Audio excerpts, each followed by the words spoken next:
Alright, so I did the new student dialogue about mental health at Clemson. The title was Happiest Students on second happiest students on campus, and the main point of it was mental health.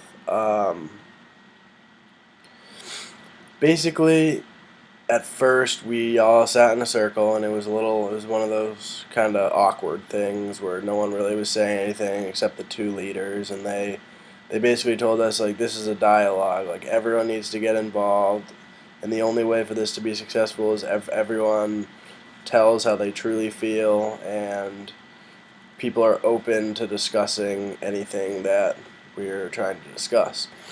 So the main point of the article was, or the dialogue was,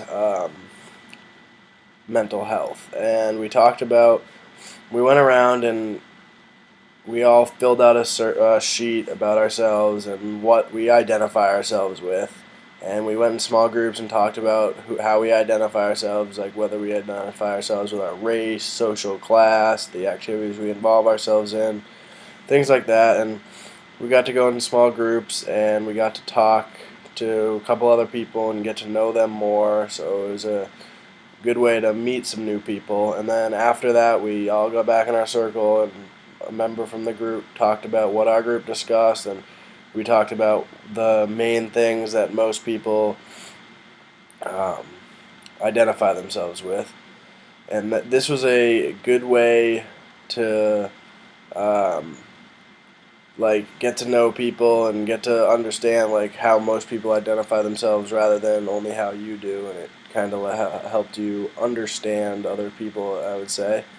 um, we then went into discussing mental health and and we discussed if anyone had any incidences with mental health or any run-ins with it or knew someone with a mental health issue. And some people just decided to put themselves out there and discuss it, and some people didn't. I discussed one of my friends in high school was normal throughout high school, one of my good buddies, and then developed schizophrenia senior year, and how he just totally turned his life around, had to go to check into a mental hospital because he was seeing and hearing too many different things, and that was a sad story for me, and I put it out there.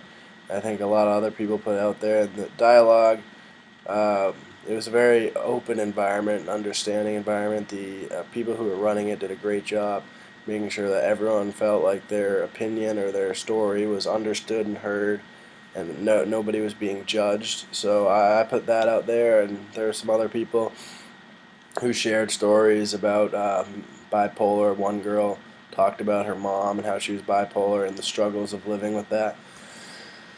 And then we did an activity where we were each we split up into groups of four, and each group was supposed to draw two different types of diseases, what the person with these types of like mental disease health issues would look like. And my group was the only group that totally like excuse me. My group was the only group that understood um, the point of the project. I said to my group, I said, I mean, if someone has schizophrenia or someone has a bipolar, they don't look different than anyone else.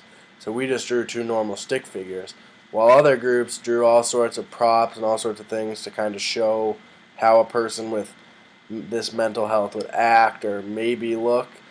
And at the end of the thing, the two leaders basically said, this group's the only group that got it right. I mean, you wouldn't be able to tell someone with a mental health issue, someone with depression or something, looks like when they're just walking around.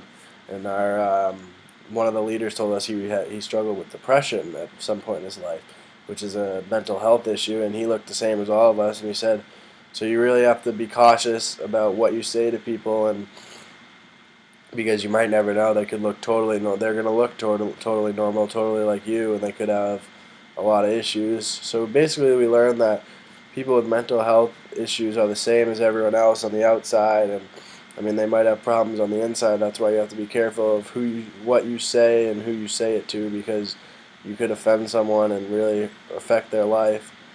And it was just, the dialogue was just a good way to be open about a subject that has had an impact on my life, and I know has had an impact on other people's lives. And I think it's a part of Library 101 because it's a good way to let new students open up to a group of people that they don't know and start feeling comfortable around people, and also you get something out of it. I mean, I left the 2 hour session a better person than when I walked in, knowing more.